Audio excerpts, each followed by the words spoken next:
A plane crash in the Andes It was a challenge to get to the site.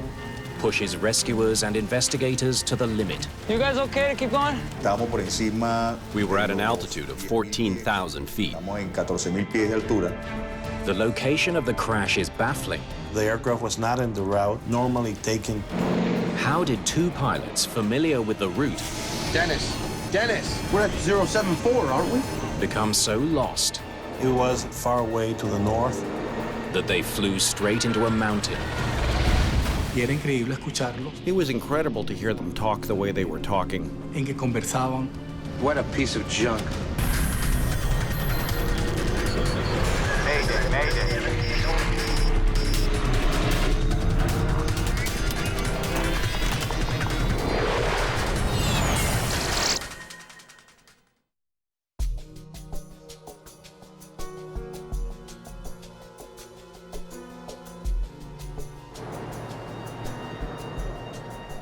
Mérida Airport, Venezuela.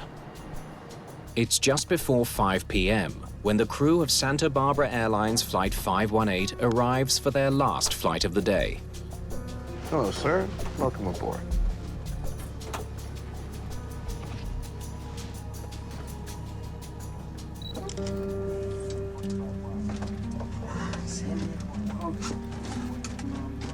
Yeah, so I told them upstairs that the standard operating procedures in this place are all wrong. Captain Aldino Garanito Gomez is a senior pilot and flight instructor for the airline, with over 5,000 hours in the air. So I'm going to give the chief of operations my manuals next week. The captain's first officer today is one of his closest friends. Yeah, well, sure things can get better, but... Dennis Ferreira Quintal has over 2,000 flying hours.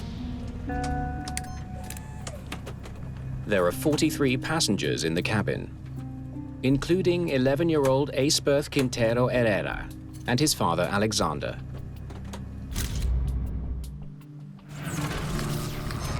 Alexander, en ese momento, era Alexander was the mayor of Mucachias, a town in the state of Mérida. He was going to a meeting of his political party because he was running for governor of the state. partido político, ya que él estaba siendo precandidato para la gobernación del estado. Today, they'll be flying an ATR-42 twin turboprop. The aircraft is popular with regional airlines. Carlos Hopkins is a Venezuelan pilot who knows the plane well. Es un excelente avión. It's an excellent airplane. What we say in Venezuela is that they're like a battle horse. They're very dependable airplanes. Son aviones muy confiables. The flight prepares to depart. For your information, an Avior D-190 checked in 2 minutes ago directly over Lagunilla Station. The tower warns Captain Garanito Gomez that another plane is coming in to land from the west.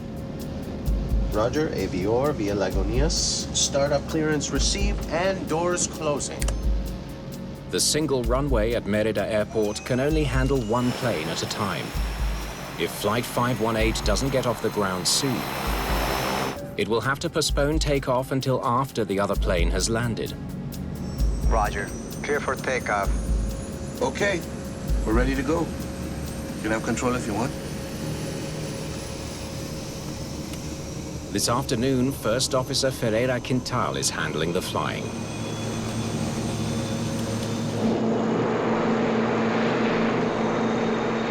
$70 knots. The captain monitors the instruments. V1 and rotate.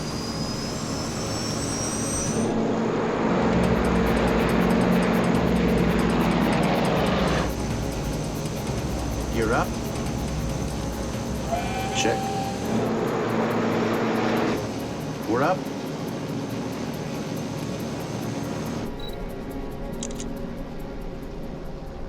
Mire este, lo voy a mandar a mamá. Flight 518 is bound for Venezuela's capital, Caracas.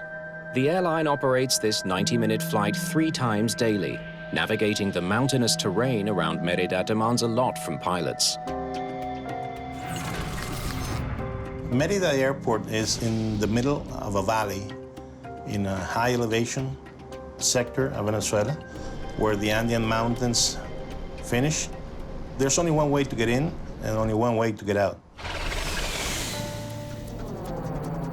The official flight plan takes planes southwest through a river valley so they can gain height before looping back to the north and over the mountains towards Caracas. Avior 1116, traffic airborne right now. Roger. 116 inbound, over Lagunilla. The crew of the inbound plane reports their position. Roger. For your information, we'll stay close to the northern mountains, give you guys some room. Roger, my friend. In that case, we'll keep closer to the southern mountains. The two crews must fly carefully to avoid the mountains and each other. The captain had vast experience operating at this airport. He probably had more than 1,000 landings there. Climbing through 6,000 to 7,000 feet? Same crap as the other day. If you want, you can start to turn, Dennis. Turning now. Flight 518 turns left as it climbs out of the valley. Yeah. This way is better. Let's keep this heading, okay, Dennis?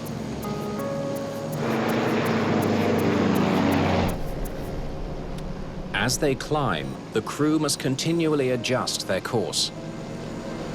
Dennis, a bit more to the right. To the right? Yeah, get to 067. Then, 6 minutes into the flight, something begins to go wrong. An alarm is sounding a warning that the plane is dangerously close to the ground. The ground proximity warning system just gave our auto warning to the pilots, indicating that the terrain was coming in front of them in a very rapid way. Dennis! Dennis!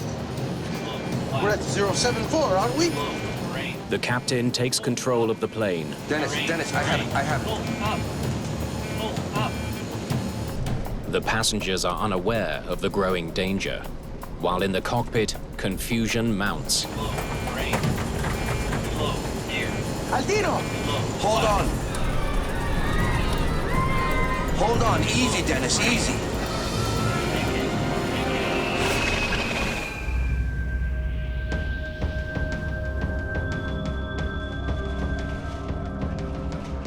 Santa Barbara 518, do you copy? Santa Barbara 518, please respond. 15 minutes later, Flight 518 hasn't checked in as scheduled.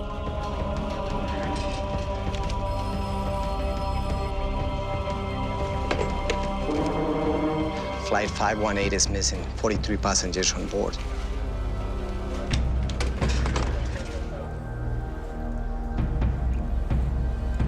The news that a plane has gone missing spreads quickly in the small town.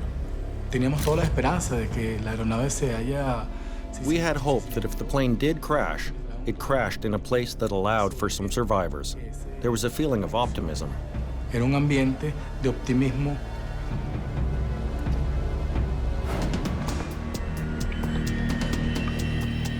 As daylight fades at Merida Airport, a search and rescue team gets ready to launch.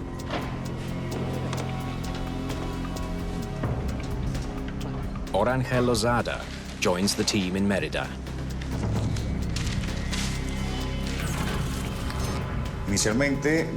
Initially, we got information about the aircraft. We also asked how many people were on board. From that moment, we started to prepare ourselves, both mentally and physically, for the rescue of possible survivors. When a flight goes missing, rescuers often use a plane's radar track to pinpoint its last position. But Merida Airport has no radar. The rescuers don't know where to find Flight 518. Okay, we don't have a last known position, so the search radius here is going to be large, okay? With no other clues to go on, they begin searching by helicopter along Flight 518's planned route.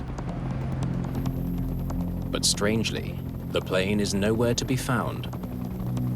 En la búsqueda que se hizo con helicóptero, The search was done by helicopter. We discovered that the plane wasn't on the planned route. Due to the captain's excellent reputation as a pilot, rumors begin to spread that the missing plane may not have crashed at all. Una vez que me enteré que la tripulación estaba conformada por el capitán. Once I learned that the crew was headed by Captain Aldino Garanido, the first thing I thought was that they had been hijacked. That airplane was really missing because the airplane was hijacked. Porque estaba el avión secuestrado. Then comes distressing news from high in the Andes. Mountain villagers have reported a plane crash 10 kilometers from Mérida. There's no word about any survivors. Pero aún así, Until we arrive at the site, we cannot give up hope. If any passengers are still alive, they're now in a new fight for survival against the elements.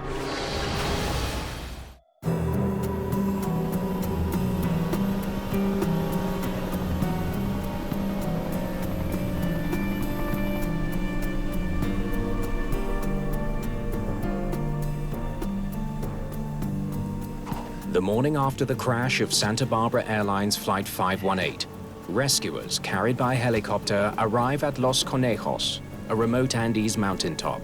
The air is thin, the temperature near freezing. Let's leave our gear over there. We're gonna need a shelter to keep warm. había mucha nubosidad. There was a lot of fog, and it was cold. We were at an altitude of 14,000 feet. Estamos en 14,000 pies de altura. The thin air makes even the slightest physical exertion a huge effort.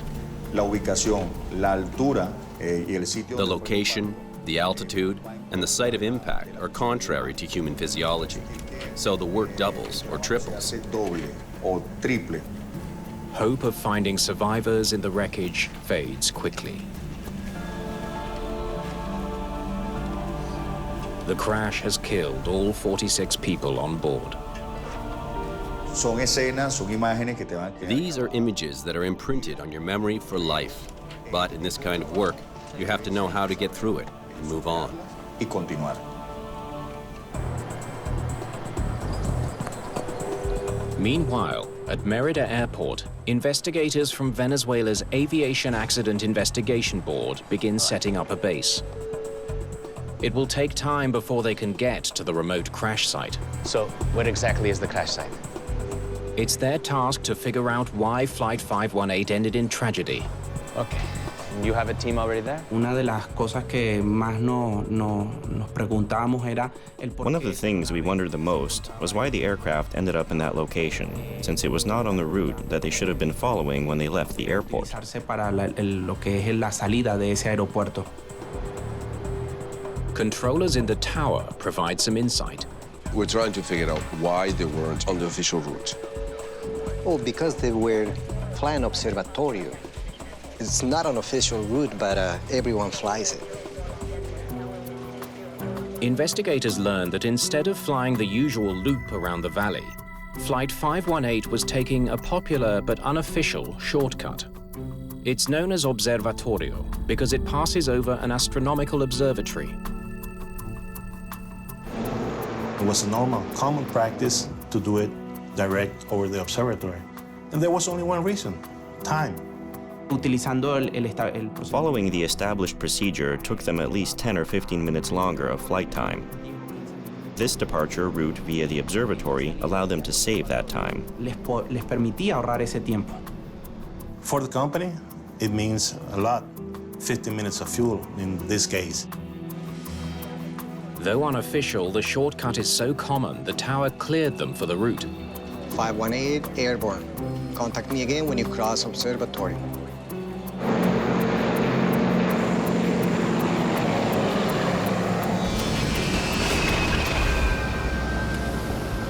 This way is better.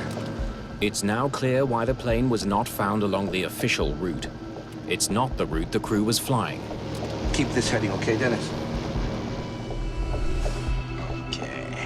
But the explanation raises a new question. Though the crash site isn't on the official route, it's not along the Observatorio flight path either. What are they doing over there? The aircraft was not in the route normally taken to go over the observatory. It was far away to the north. So there was something that raised their concern and the initial step of the investigation. Only rescue workers have reached the top of Los Conejos. It's up to them to continue the difficult task of sorting through the debris. You guys okay to keep going?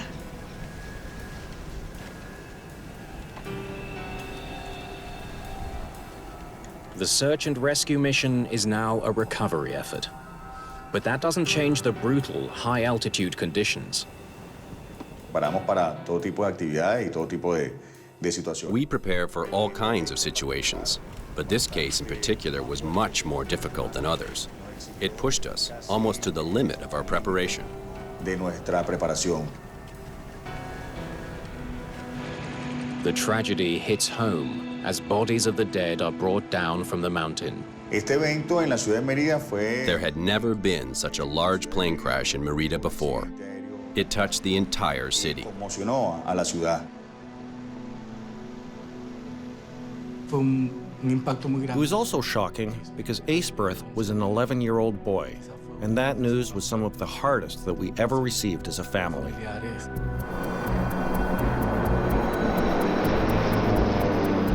Investigators know the pilots set out to fly over the mountaintop observatory. They know the plane veered off course, with tragic results. But they don't know why. Was it pilot error, a mechanical problem, poor weather, or something else?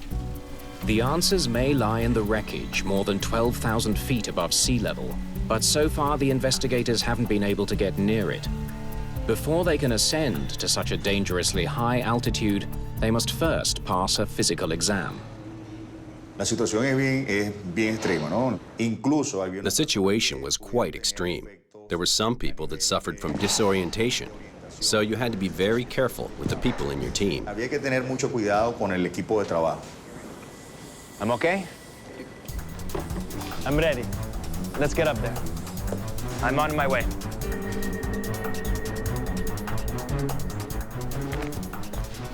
Finally, air crash investigators are able to join the rescuers at the crash site. Their first priority is to learn as much as they can from the wreckage. Left wing, 35. They hope that the pattern of debris can tell them something about how the plane was flying in the final moments. So it slid up on its belly?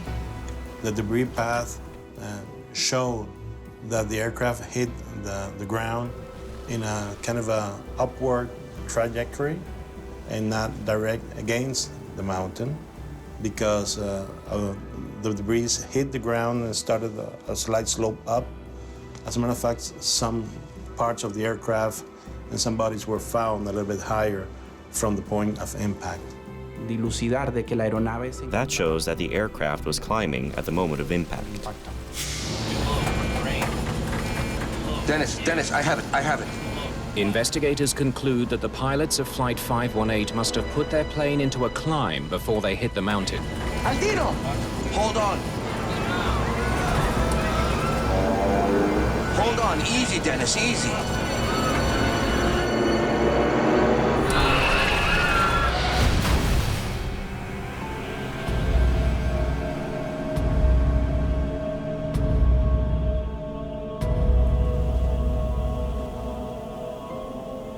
If they were trying to avoid disaster, the evidence shows they came tragically close to succeeding. It nearly cleared the top. The difference between life and death was just a few hundred meters. The site of the crash where the aircraft hit the mountain, it was about 300 meters to the top of the mountain.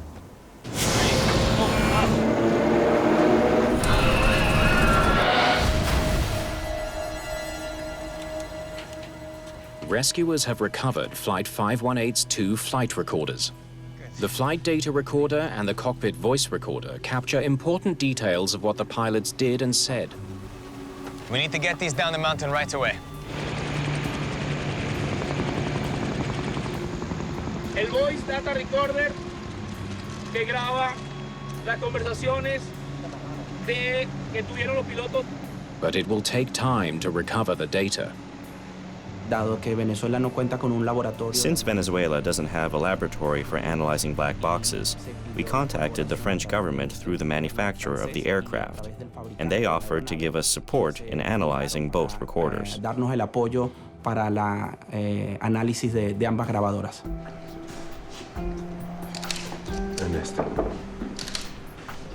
Investigators wonder if a problem with either of the plane's two turboprop engines might explain the crash. Maybe they had an engine failure and just lost power and didn't have enough power to go over the mountain and crash. The engines themselves are too badly damaged to provide any clues. It's completely melted. But the propeller blades do tell a story. We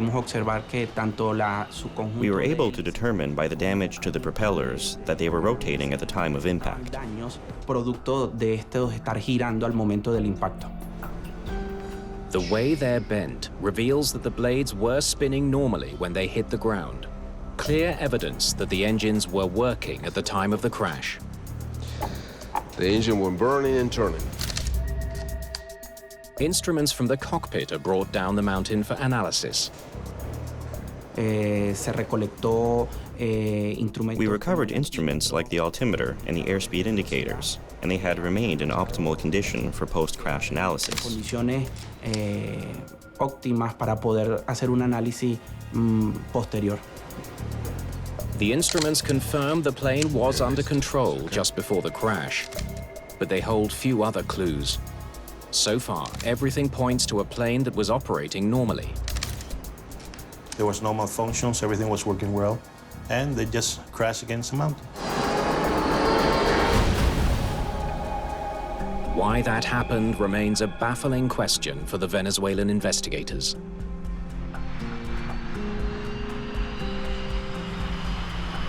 The search for answers takes them to Paris, to the French Accident Investigation Authority, the BEA. Their technicians download the data from the flight recorder. It reveals that the doomed plane hit the mountain just 6 minutes and 47 seconds after takeoff. If a mechanical failure was to blame, the FDR should have a record of it. What is this? But investigators face a huge problem. Some of the key parameters they need to analyze are missing. The data we obtained from the aircraft's flight recorder was good. However, certain parameters were missing. What's missing is navigational information, what direction the plane flew and when. The information on the aircraft's position and course wasn't being sent to the flight data recorder. The missing data is a major setback, one that puts even more pressure on investigators to find the answers that families of the victims so desperately want to hear. When you find yourself a victim of an air disaster for the first time, you really feel angry and powerless. The accident could have been avoided. You want to know why it happened.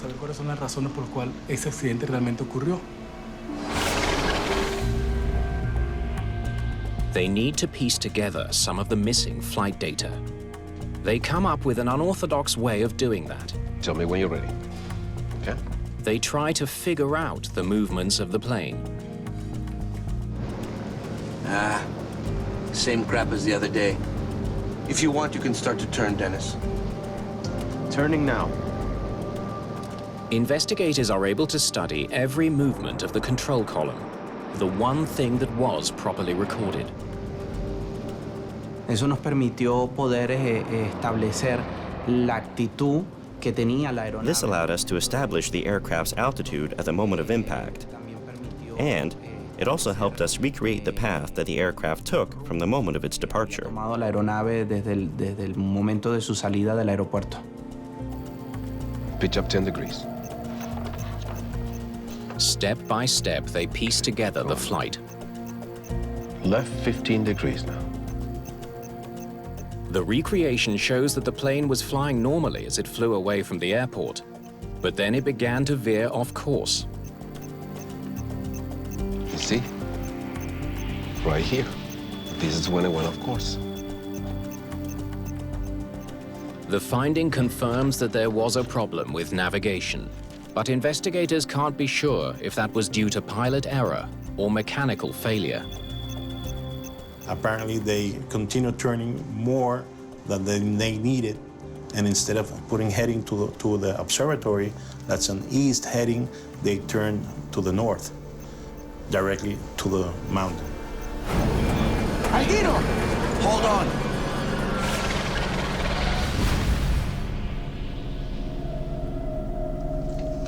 Go ahead, please. With no hard answers from the flight data recorder, investigators in Venezuela consider some conversations captured on the cockpit voice recorder. They focus in on the last moments of the short flight, hoping to hear something that might explain why the plane veered off course. Yeah, get to 067. The pilots discuss their compass heading. Dennis! We're at 074, aren't we? Evidente que hubo una alarma. It was evident that there was a panic among the crew. The co-pilot started to worry about the position and heading that they were on at that moment. What investigators hear next provides a disturbing glimpse into the flight's final seconds. Damn, Aldino, we're at 318. The pilots couldn't agree where they were headed.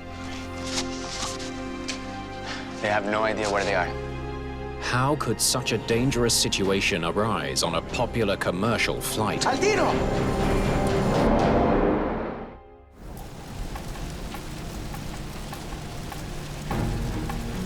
Investigators desperately need to know. Hold on.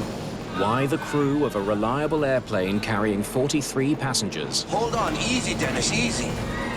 lost track of their heading and crashed into a mountain.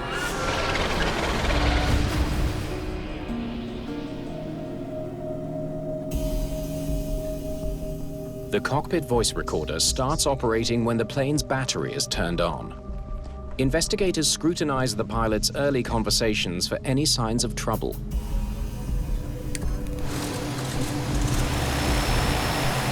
They're surprised to hear the pilot start the engines before asking the tower for permission. Merida Tower, good afternoon. Santa Barbara 518, requesting startup and clearance for our flight to Maquetía. One of the pilots was asking for authorization for engine start. The other pilot was already starting the engines. But what they don't hear is truly surprising. For your information, an Avior B-190 checked in 2 minutes ago directly over Lagunilla Station. Roger, Avior via Lagunitas. Startup clearance received and doors closing. There's no sound of the pilots running through their pre-flight checks. They're skipping a lot of steps here. Getting a passenger plane off the ground requires dozens of small steps. Missing any one of those could be deadly. That's why pilots are trained to follow checklists. Esa lista de chequeos se revisan. On those checklists, you confirm that all parameters are within normal range to avoid failure during the flight. Para evitar cualquier falla durante el vuelo. Not only do you activate the engines, you activate the propellers, brakes, spoilers. Los frenos, los spoilers. Various different systems must be verified when making the flight. Que chequear antes de emprender un vuelo. This would not be the first time that failing to complete a checklist ended in tragedy. In 1987, Northwest Airlines Flight 255 crashed in Detroit after the crew failed to configure the plane properly for takeoff. The pilots missed a single crucial step on their pre-takeoff checklist. More than 10 years later, American Airlines Flight 1420 careened off the runway while trying to land in Little Rock, Arkansas. Investigators later found that the crew didn't complete a checklist that would have reminded them to arm their brakes and spoilers. La lista de chequeo. Pre-flight checklist can be completed without a problem in 5 minutes. Sin ningún problema en 5 minutos. Repítela. Do your checklist. Not to is to play Russian roulette. Jugando la ruleta rusa. Roger, Avior via Lagunitas. Startup clearance received and doors closing. The Santa Barbara crew is clearly rushing through their takeoff procedure. Then, as the pilots are taxiing to the runway... These gyros are messed up again. The captain tells his first officer that the plane's motion sensors are not functioning. The motion sensors, or gyros, are a critical part of the aircraft's navigation system. They keep track of the plane's position as it moves through the sky. Despite the equipment problem, the crew carries on. V1, and rotate. The plane lifts off, less than 3 minutes after it started to taxi.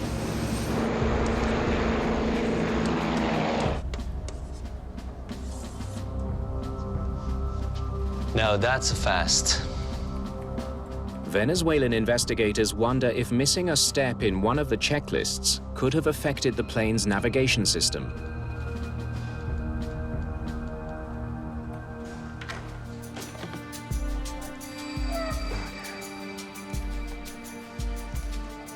The Attitude Heading Reference System, or AHRS, gives pilots critical information they need to fly the plane.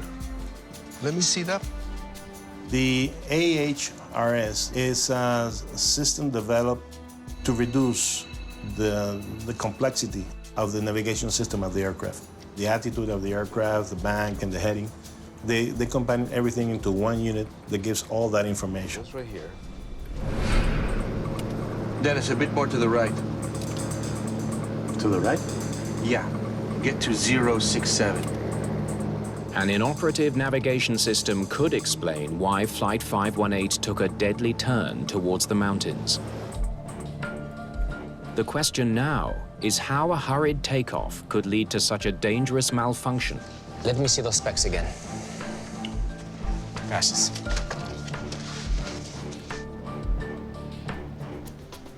To find out, investigators travel to Santa Barbara Airlines headquarters in Caracas. They want to see what happens to the navigation system when procedures are rushed. Okay, let's try one. Did recklessness cause a failure? Decidimos realizar pruebas en otra aeronave similar. We decided to conduct tests in a similar aircraft to the one that was in the accident. We wanted to understand how the AHR system was working when the crew took off from Merida Airport. First, investigators try starting the plane using all the correct procedures. Battery. On. They run all the checklists. Flaps lever. Check. EFAS. Check. They time how long it takes for the navigation system to come to life. 3 minutes.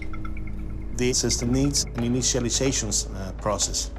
And the process begins when you turn the battery switch on. You have to wait around 3 minutes to synchronize and stabilize the gyros and everything. And the aircraft must be still without any kind of movement. Okay. Now let's try it the other way. Investigators also recreate the procedure used on the day of the crash. Battery. Due to their hurry, they started engines and immediately started taxiing to the runway in use. And doing that, they forgot to check their flight instruments. They started moving now. The test confirms that Flight 518's hurried takeoff left the navigation system offline. Less than 30 seconds. That's all they had to wait.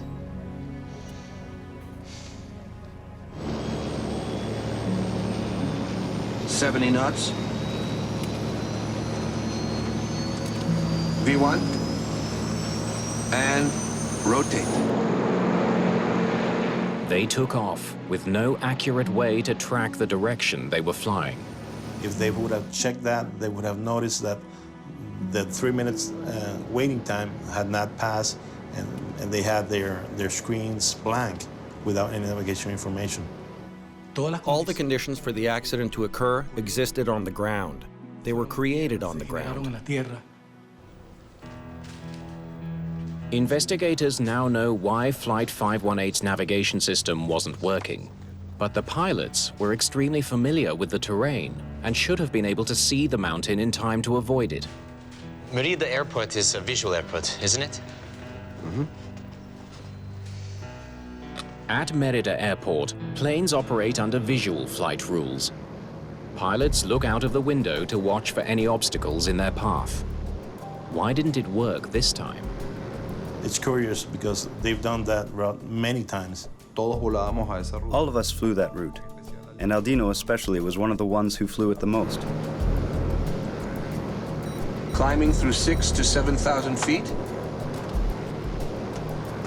We're visual. Investigators study weather records from the day of the crash. They learn there were thick clouds in the plane's path when it reached 10,000 feet. Definitely not clear sailing up there. Okay. All right. Now, they would have entered the clouds when they got to 10,000 feet. So that would be around here. It's exactly the point where Flight 518 began to veer off course. Well, look at that.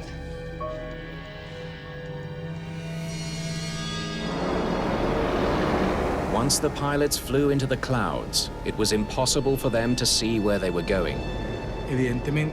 Evidently, once in the air, they entered a cloud and became disoriented. Dennis, a bit more to the right. The alarm started to sound that indicated that they were near land. They didn't have the slightest idea where that mountain was.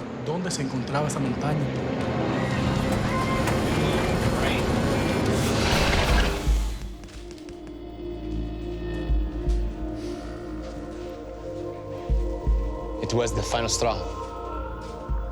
You start to think, why did this experienced pilot in a place where he goes more often than the majority of the pilots got into this situation? These gyros are messed up again. The CVR points to the reason for the pilot's blunder. Oh, crap, Aldino. Yeah, we can't see anything. We'll have to reset it during flight. What a piece of junk. We'll go visual. They believe they can reset their instrument during the flight. We'll take off in the dark. Their conversation reveals they'd done it before. Same thing happened last time when we had to take off like this. But this time, their luck didn't hold. It's practically impossible to maintain a flight straight and level enough for the gyroscopes to synchronize in the air. A tiny sound on the CVR also suggests that the pilots had an unconventional strategy for navigating while they waited for the system to reboot. What was that sound? Can I hear it again?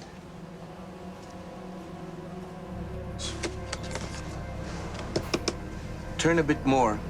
See if this works and keep it right there. I think he's using a standby compass. Instead of relying on their electronic systems, the captain needed to use an old-fashioned magnetic compass to plot their course. We would be going back to the 30s era, flying with the basic instruments. That the captain would fly a passenger plane into the clouds guided by a compass suggests he was extremely confident in his abilities. Maybe too confident. Ese exceso de confianza por parte del capitán. In a way, that excess of confidence on the part of the captain led him to skip certain steps in the procedures. Cumplimiento de los procedimientos. What do you want? Turn to the right? Aldino, take that way. Damn it, Dennis. Aldino, turn around. We're going down. The only reference they had was the compass, and at that moment they started to worry, trying to find the correct path or route without the basic instruments that they normally have. Aldino! Hold on. Easy, Dennis, easy.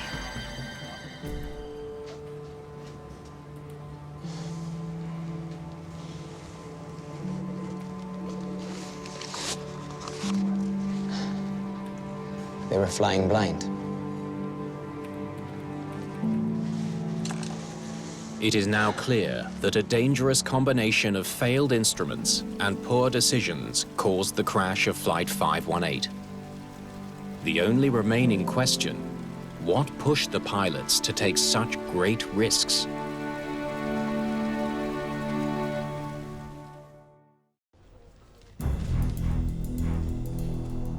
Venezuelan investigators believe that the pilots of Santa Barbara Airlines Flight 518 knowingly took off with inadequate instruments and a risky plan to restart their navigation system in the air. I need to know what these guys were thinking. To learn why they did that, they pieced together the pilots' last hours before the flight. Do you remember what time they were here? You know, the problem with this company is that they don't listen to their employees. When the pilots arrived to Merida, they decided to go to the terminal.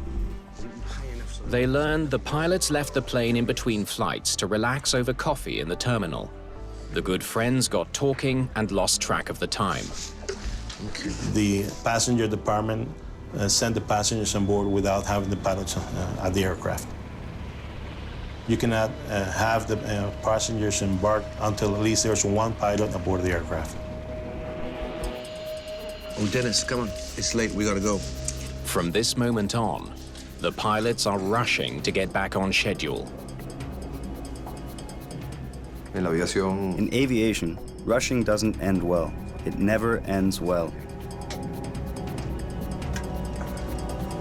The pilots enter the cockpit just 7 minutes before their scheduled takeoff and half an hour after the last passenger boarded the plane.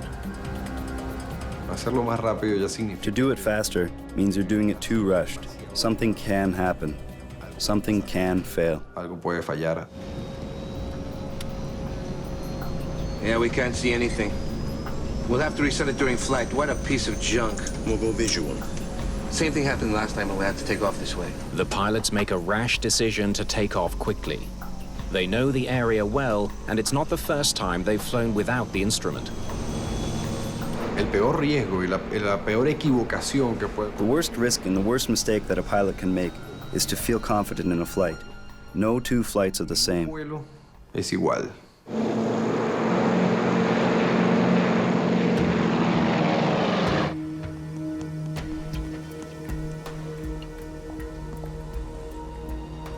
All they needed was a little more time. The pilots of Flight 518 only had to wait another 28 seconds before moving, and their navigation system would have worked perfectly. Dennis! We're at 074, aren't we? Instead, they hoped to troubleshoot the problem in the air, while they navigated without that vital piece of equipment. Damn, Martino, we're at 318!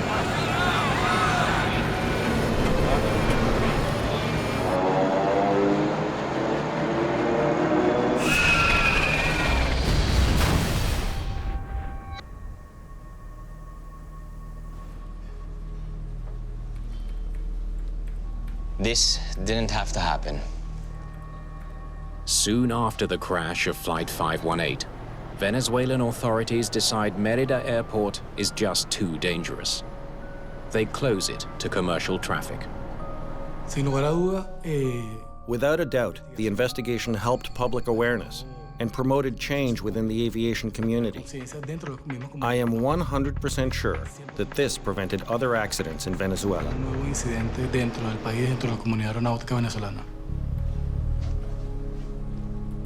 The lesson from this crash is clear. Rushing puts passengers at risk. Once you start doing things the wrong way, without following procedures, you start getting rid of those safety nets, and you become vulnerable. So that's the rules of the game. Follow the procedures.